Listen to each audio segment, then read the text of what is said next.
some of the questions, you'll have to deal with trends, of course. So what's common for trends? Let's focus on those things. That's going to give us the biggest bang for our study time. Now, what kinds of data trends do you think there could be? Um, think about having money in a bank, for example. What could happen to your bank account balance over time? So think about that. Have a bank account balance, what could happen to it? Well, it could go up, right? It could go down, it could do both, it can fluctuate. So these are the kinds of trends that we want to focus on. And let's specify each of them. There are four that we'd like you to know. The first is increasing. So the independent variable goes up and the other goes up as well. And we can see this little scatter plot show up to represent that. So if in my example with the bank account, if you put more money into your bank account, then the balance will increase. So the independent variable is what you put into the account, and the dependent variable is your bank account balance. Your balance is dependent upon what you put into your account.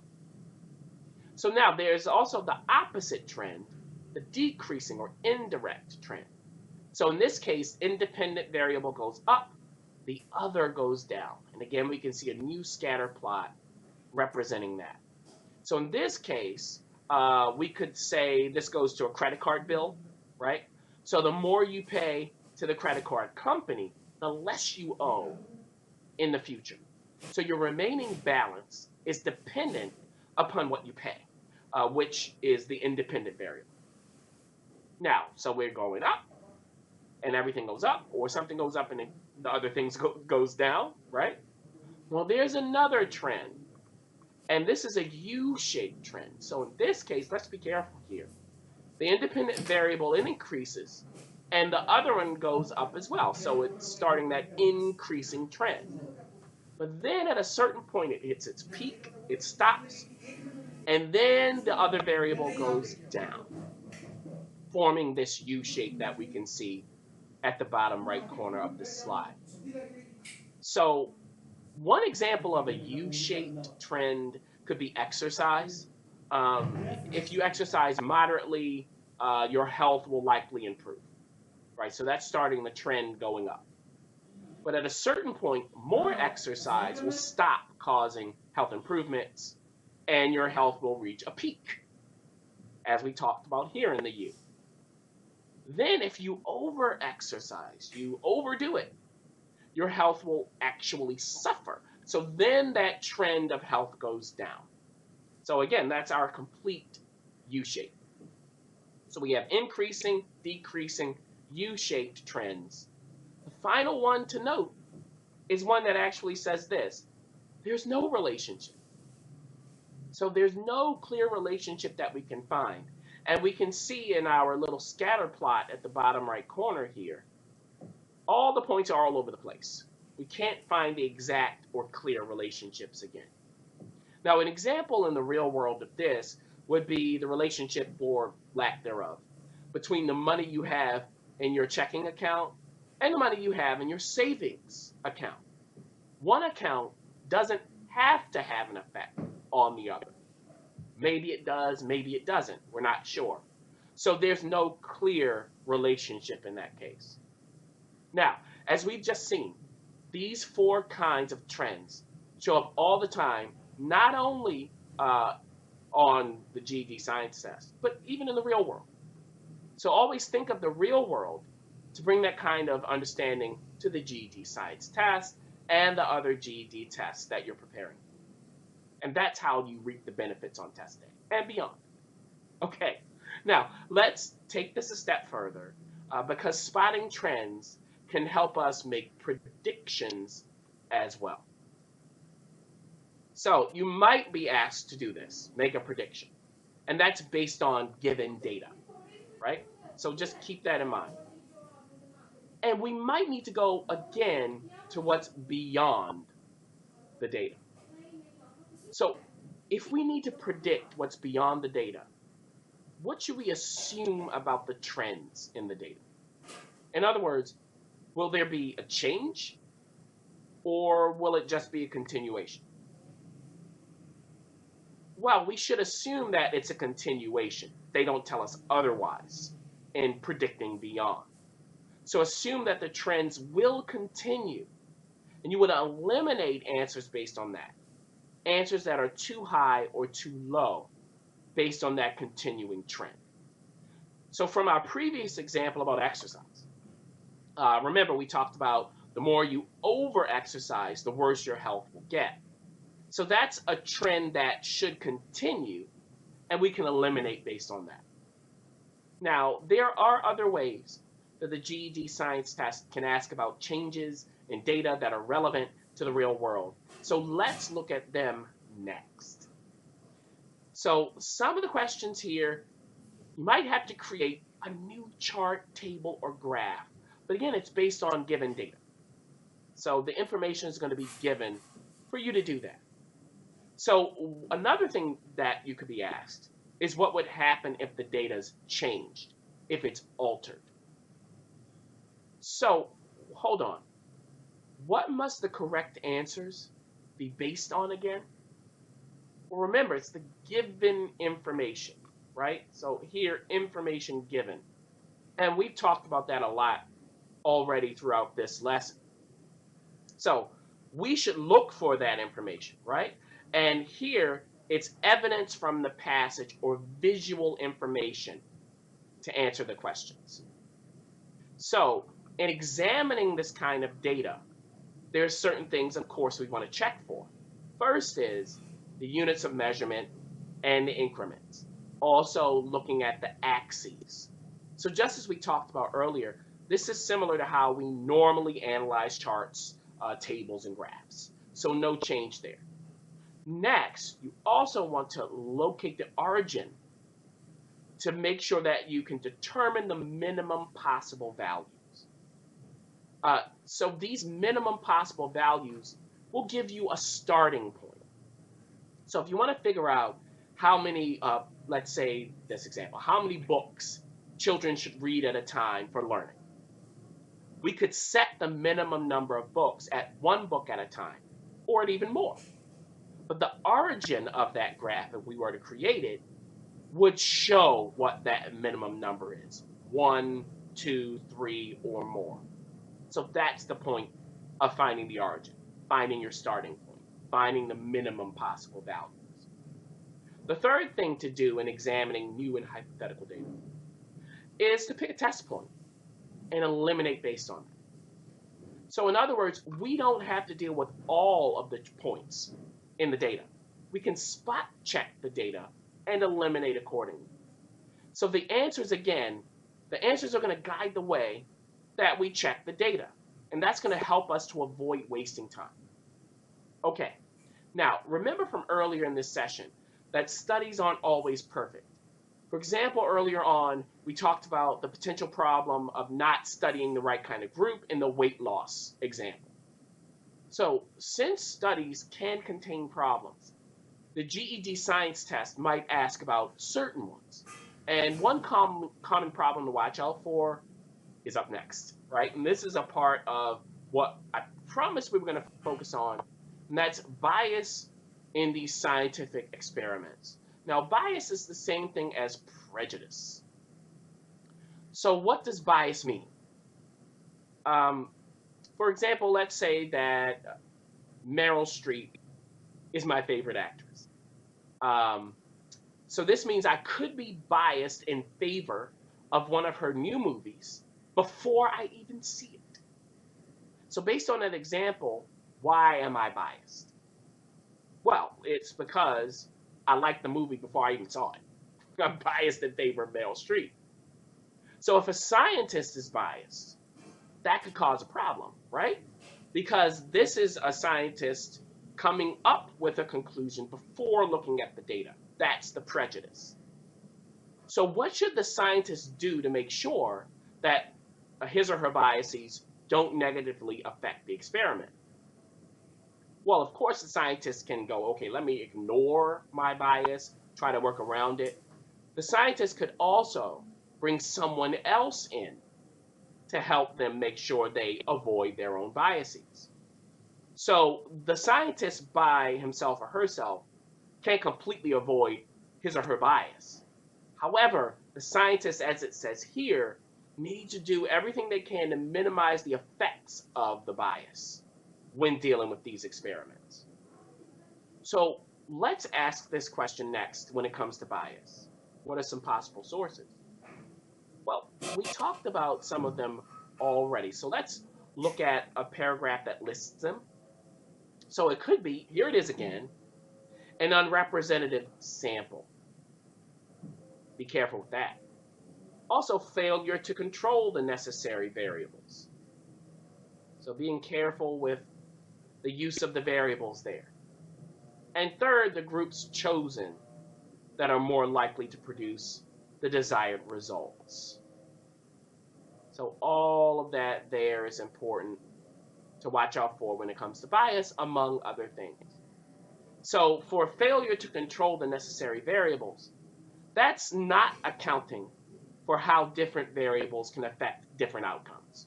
And we saw with trends how important that is. For the groups here that are more likely to produce the desired results, that would cause the results to be skewed in the wrong direction. So that's the reason why scientists should watch out for that in bias. Okay, so we've seen what bias can look like. It still has a relationship to what we talked about before. So now that we've introduced the trends, predictions, and biases in experiments, it's time to test them out on a couple of questions. So here's question 4. Pause the video, take a look at this, and when you're ready to work with me, restart things and we'll dive in. All right. Once again, we're given a GED Science test question that requires a step-by-step approach through the answer choices to get to the correct answer. So let's do that. We're getting used to this process already. Now, choice A says that solubility always increases as temperature increases. So, in other words, is that the case, right? That's what we have to ask. Wait a minute. So if it's always increasing, that means there is no deviation from that. It must always increase, right? So we need to ask ourselves, is that true? Because the question is, which conclusion is supported by the data in the graph? And the graph is going to tell us whether that's true or not. So in this case, we need to check answer choice A by asking, does every line in the graph go up to the right consistently? So let's take a look at this, right? Let's look at what's going on in the purple graph, or the purple line, I should say, in this graph. So here's our little purple line there. Is that going up to the right? And we even saw this line graph before we went through how to break it down. We can tell that, that's not really the case for choice A. So in this case, as the temperature increases, the solubility changes depending on the salt. Maybe it goes up, maybe it goes down, maybe it goes up in a continual way, maybe it doesn't. So again, as a result, A cannot be correct.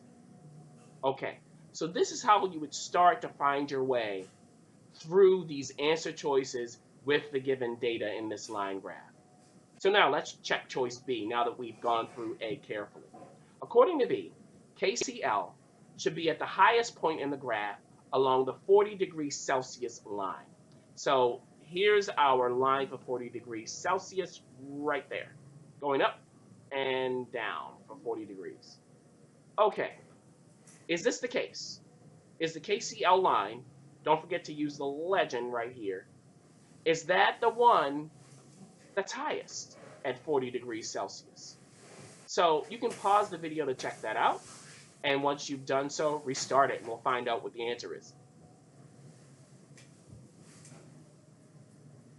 All right, so if we take a look at this 40 degrees Celsius line, the salt that's at the highest point is the red line. right there. And that's not the KCl salt, which is the green line. It's this salt instead, the PbNO32 salt, which does have a translation, which we're not going to get to, right? So we know based on this, choice B is incorrect. Goodbye to that. All right, let's move on to C. And according to choice C, as the temperature increases, the rate of change in the solubility of the blue line should change, right? That's the KNO3 line. So, in other words, the speed of the change in the blue line, that solubility shouldn't stay the same as temperature increases. Well, what do you think about that? Is that true? Pause this video to check that out.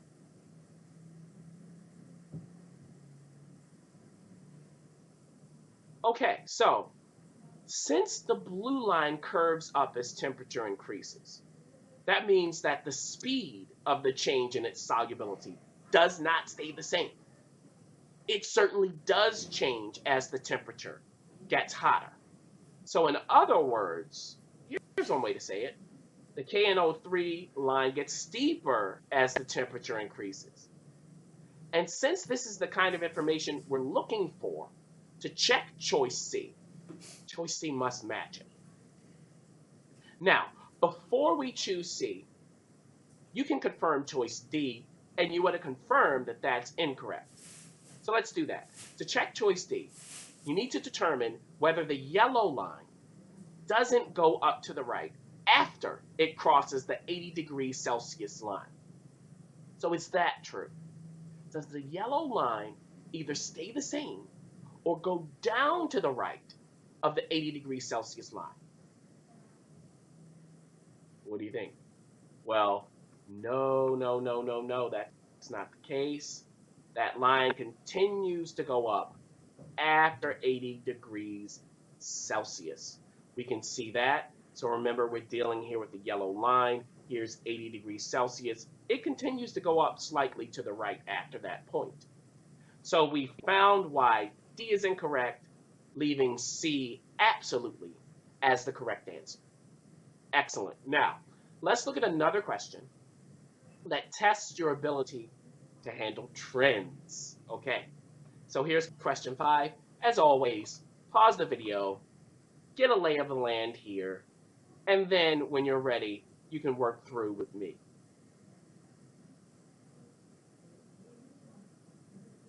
All right. Now, since there are 2 lines on this graph, it's important to know which is which. The legend tells us, and remember the legend is right here, so that tells us that the continuous or unbroken line represents the host insect population. Yikes. While the broken line represents the parasitic fungus population. Ooh. So the numbered point in question would be on the broken line. Again, that's the parasitic fungus line. Now, to figure out which point at time A continues the growth trend of the fungus, you'll need to know what the trend is before time A. So pause this video again. Take a look at how the trend of the fungus line represents or responds, to the trend of the host insect line. So again, how does the trend of the fungus line respond to the trend of the host insect line?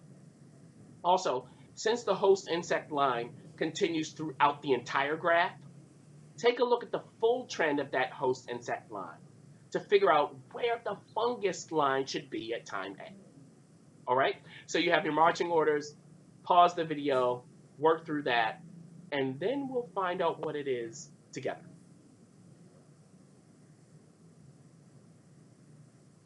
All right, starting at the left of this graph, so let's just start right over here. You can see where the fungus line is in relation to the host insect line.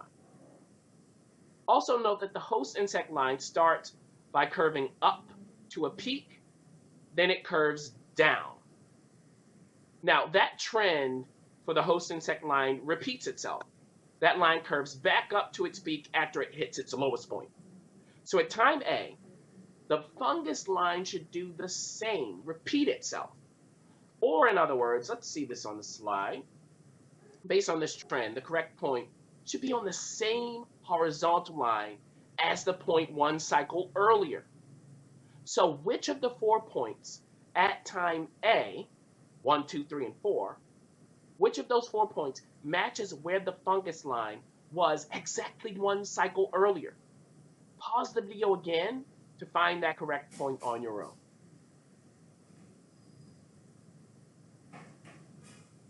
All right, let's check what you've done. But before we do, don't forget to check out the on test day instructions, and that's right here. So when they appear in questions, make sure that you know what's going on there. And for this question, those instructions tell us to select the area on the graph that continues the growth trend, and we can remove a point by placing the arrow over that point and clicking the left mouse button. So we have that information. All right, let's do this. Now let's start right at point 1.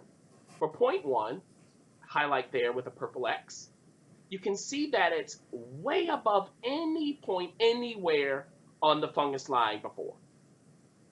So if we do a horizontal line, yeah, it's way above. We can see that. So that's not going to match. So we can get rid of answer choice A. Similarly, the second point here is way above, or above where it should be. So B can go as well. Now, that takes us to point 3.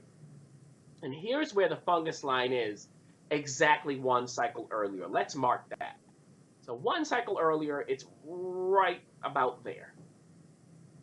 So once we have that, does that line up with point 3 or point 4? That's the question. Well, if we draw the horizontal line, it lines up with point 3. So 3 is the correct point to select, which makes C the correct answer. Wonderful, wonderful. We've just handled GED scientific trends and predictions, which mirror, of course, what happens in the real world. So now